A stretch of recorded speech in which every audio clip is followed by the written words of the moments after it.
The Zombie Chronicles, Atlanta. The world ended faster than anyone could have imagined. One day, the streets of Atlanta buzzed with life, the hum of traffic, the chatter of people, and the occasional honking of frustrated drivers. And then, without warning, the noise died. Silence stretched across the city like a shroud, broken only by the groans of the undead. It started with whispers of an unknown virus. Then, people started disappearing. Soon they came back, hungry, cold, and without a soul. The undead walked the streets, hunting those who survived the first wave of chaos. Atlanta, once a vibrant metropolis, became a crumbling graveyard of concrete and fear. Evelyn Cruz was a survivor. A former EMT, she had seen her fair share of horror even before the outbreak. But nothing prepared her for the sheer devastation that came with the dead rising from their graves. She was smart, resourceful, and most of all, compassionate, qualities that helped her save lives long before the world fell apart. When the virus hit Atlanta, Evelyn lost her family. Her younger brother Marcus was the first to go. He had been infected before anyone understood what was happening. She watched helplessly as the fever consumed him, and then, just like that, he was gone. But the nightmare didn't end there. Marcus came back, eyes clouded with hunger, teeth gnashing. The brother she had loved was no longer human. Evelyn had to put him down. That moment changed her. She couldn't afford to mourn. In this new world, there was no time for grief. Survival meant being cold, calculated, and determined. And yet, a part of Evelyn remained human, still clinging to the remnants of hope that someday there would be an end to this nightmare. She moved carefully through the city, avoiding the hordes of zombies, scavenging for food and supplies, and seeking out other survivors. Her skills as an EMT helped her save a few lives along the way, and in time, she found herself leading a small group of survivors. The group Evelyn led was an unlikely band of strangers. There was Darnell, a mechanic with a sharp mind and steady hands who could fix anything from cars to makeshift weapons. Then there was Maya, a schoolteacher who had a gentle soul but a fierce will to protect those she loved. Max, a former soldier, was their muscle, a man hardened by war but haunted by the lives he couldn't save. And lastly, there was Kaylee, a young girl no older than 10 who had lost her parents in the early days of the outbreak. They lived day by day, moving from one safe house to another, always on the lookout for supplies and a safe place to rest. Each member of the group had their role. Darnell kept their vehicles running, Max provided protection, and Maya, with her calm demeanor, became the moral center, reminding them of the humanity they were fighting to preserve.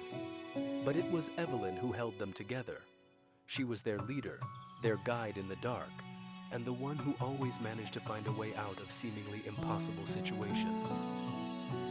One day, while searching for food in the ruins of a grocery store, Evelyn and Max stumbled upon something unexpected, a radio signal.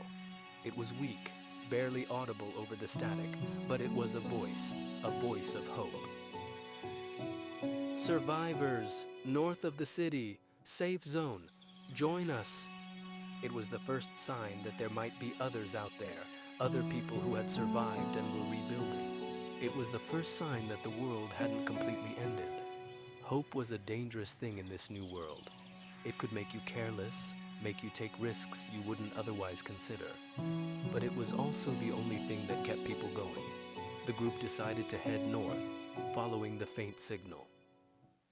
The journey wasn't easy.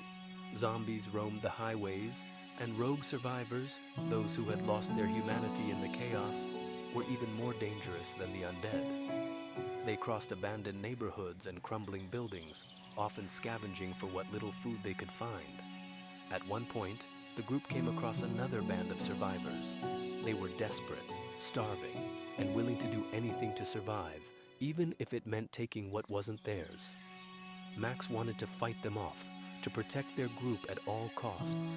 But Evelyn saw something in the eyes of the other survivors: fear, pain, and the same desperation she had felt when she lost Marcus. "We're not like them," she reminded Max. "If we lose our humanity, we're no better than the monsters out there." Reluctantly, Max agreed. Instead of fighting, Evelyn offered to share what little supplies they had. It wasn't much, but it was enough to keep both groups alive. That act of kindness, however small, made all the difference.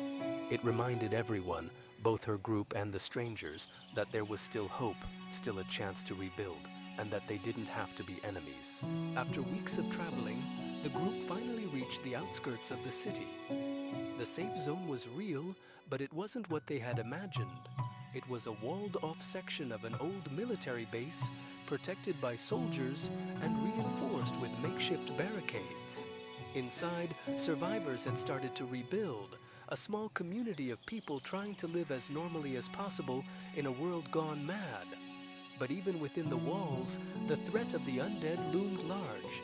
The soldiers patrolled the perimeter, always on guard for a breach. Supplies were rationed and tensions ran high. The safe zone was a fragile bubble in a sea of chaos, and it wouldn't last forever. Evelyn and her group were welcomed, but they soon realized that the safe zone came with its own set of challenges. The community was divided. Some believed they should fight the zombies, take back the city, and rebuild from the ashes. Others thought they should remain hidden, avoiding confrontation at all costs. It was a familiar dilemma: fight or hide, hope or despair.